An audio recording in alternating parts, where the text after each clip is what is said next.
Welcome to the Quiet Empire. Tonight, a forgotten love story drifts across time, a tale of letters, of silence, and of two hearts separated by the empire's tide. The year was one of empire and silence. The world beyond the harbors was heavy with sails, filled with the smell of salt and wood, and the unspoken weight of destinies written by hands far away.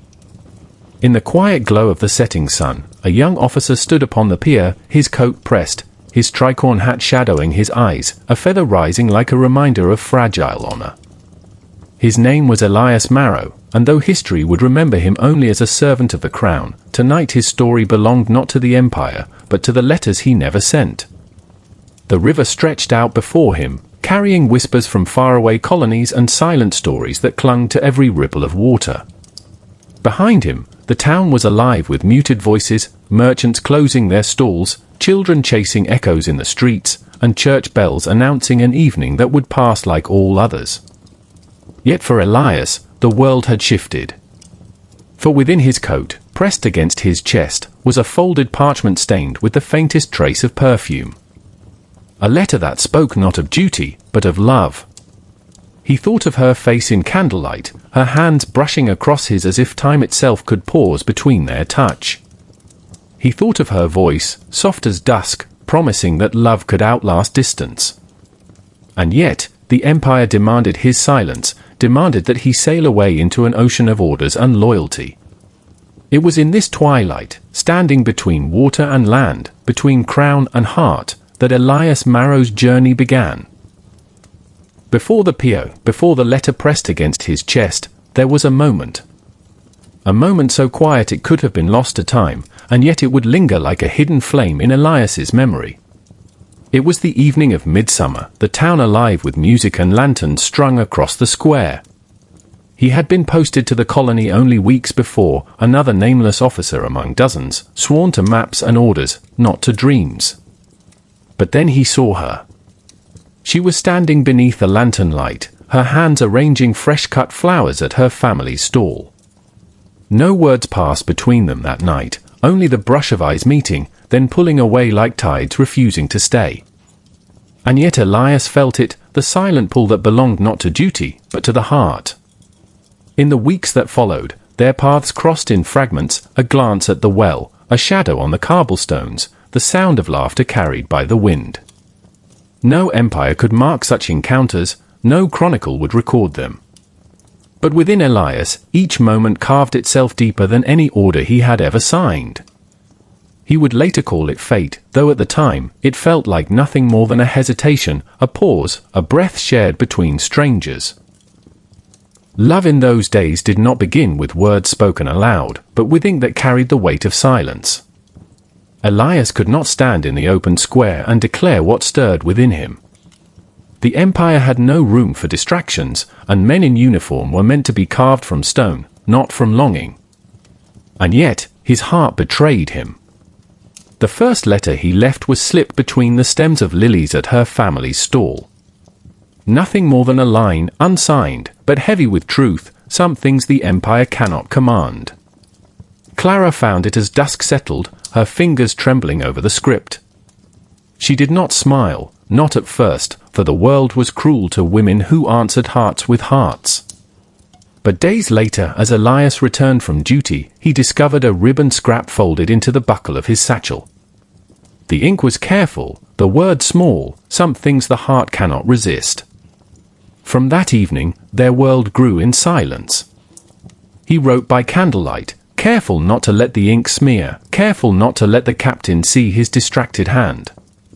She replied in pressed petals, in fragments of poetry tucked beneath coins, in whispers written to survive the journey from hand to hiding place. It was not a love born of grand gestures, but of secrecy, a world sustained by words the empire could never confiscate. In every letter, they built a kingdom more powerful than crown or colony, one that existed only between the two of them, fragile, hidden, eternal. The empire has no patience for love.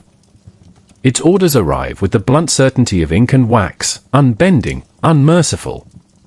One evening, while Elias bent low over another hidden letter to Clara, a sealed envelope was delivered to his quarters. He knew the crest before the wax cracked.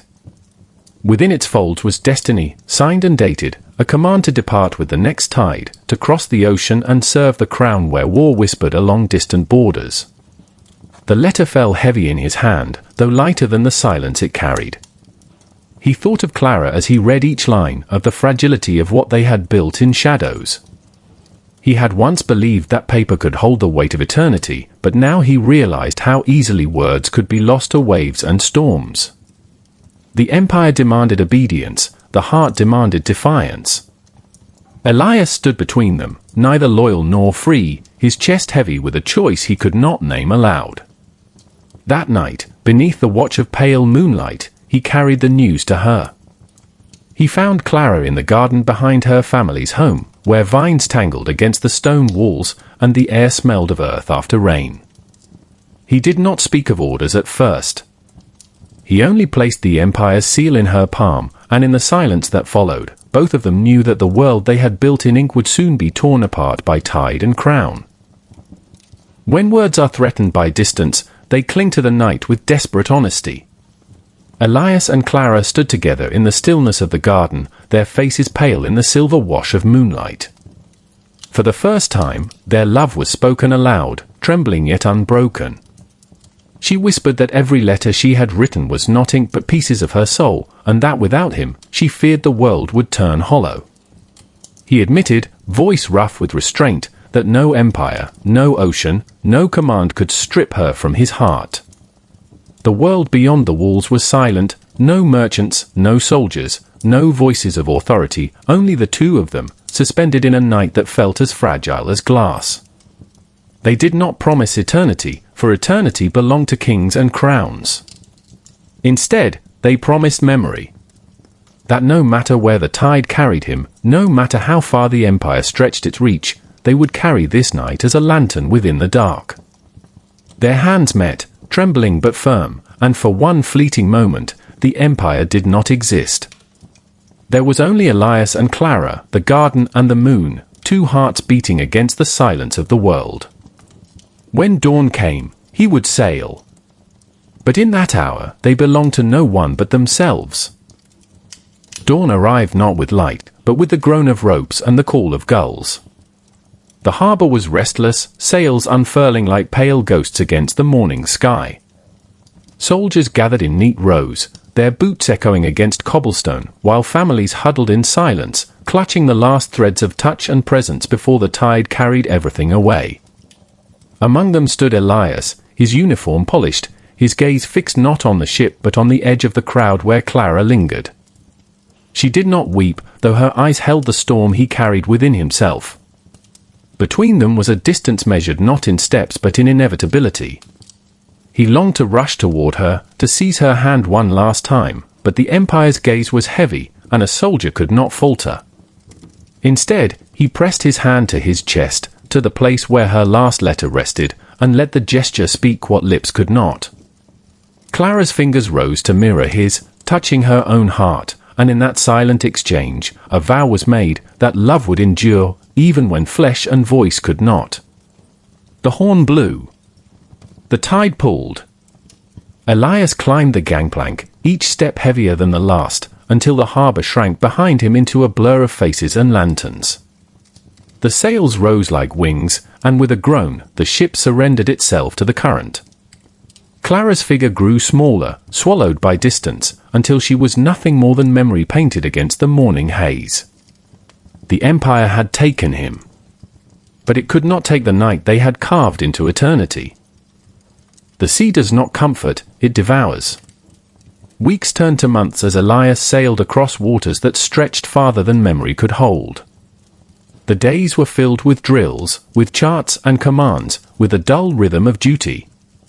But in the quiet hours, when the lanterns burned low and the waves whispered against the hull, he opened her letters again and again, tracing every line until the words seemed carved into his skin. He wrote whenever he could, ink trembling with the sway of the ship.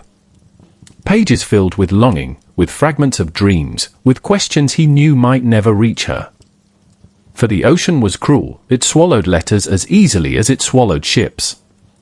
Still, he wrote, as if each word thrown to the tide could keep her close, as if distance itself could be outwritten. He would seal them, tie them, hand them to the courier ship, and pray the wind carried them safely across. At night, Elias stood on deck, the horizon endless, the stars cold and unyielding. Around him, sailors laughed and cursed, their voices coarse and fleeting. But within him, silence ruled.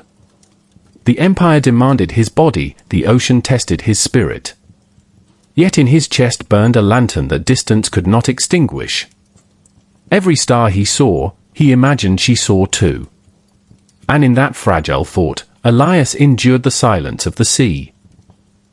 Not all words find their way home. Weeks stretched into seasons, and though Elias wrote faithfully, letters sealed with the trembling hope of a man holding on to memory, fewer replies came. At first they trickled like raindrops, Clara's handwriting soft and steady, her ink carrying the perfume of pressed flowers.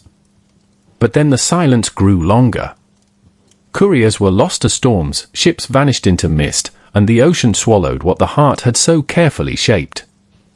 He did not know if she still waited, if her eyes still searched the horizon, or if the empire's hand had written another ending for her. Yet Elias never stopped writing. Each night, he sat by the lantern's glow, carving words into parchment as if his life depended on it. He wrote of the stars, of the sea's fury, of dreams where he walked again through the town square and saw her arranging flowers beneath the lantern light. He knew the letters might never arrive. He knew time might twist her path away from his. But love, he realized, was not measured by its arrival, it was measured by its persistence. And so he wrote, each letter folded carefully, each seal pressed with a soldier's hands. They vanished into the empire's machinery, into the tide's merciless current, but still he wrote. For in the silence of unanswered letters, Elias discovered something greater than reply, he discovered the endurance of the heart, the refusal to forget. Years later, the empire would forget Elias Marrow. His name would dissolve into the endless tide of men who carried orders across oceans, serving crowns that remembered battles but never hearts. Yet in the quiet hours, when he stood alone on distant shores, he would still think of Clara, the lantern light on her face, the press of her hand against her heart, the vow made in silence that no ocean could erase. Perhaps his letters reached her. Perhaps they were lost. Perhaps she waited, or perhaps the years carried her life elsewhere. But the truth mattered less than the memory. For love, Elias learned, was not the empire of crowns and borders. It was a quieter empire, one built in fragments of words, in glances beneath lanterns, in the silence of two hands trembling together beneath the moon. Empires rise and fall. Names are forgotten. But love, whispered into the night, lingers like a tide that never truly retreats. And so his story ends not in victory or defeat, but in remembrance. The letters may have vanished, the garden may have withered, but the quiet empire of Elias and Clara remains, invisible, eternal, unbroken. And perhaps, somewhere beyond history's reach, she still walks beneath lanterns, and he still stands at the pier, waiting for her face in the glow of the evening sun.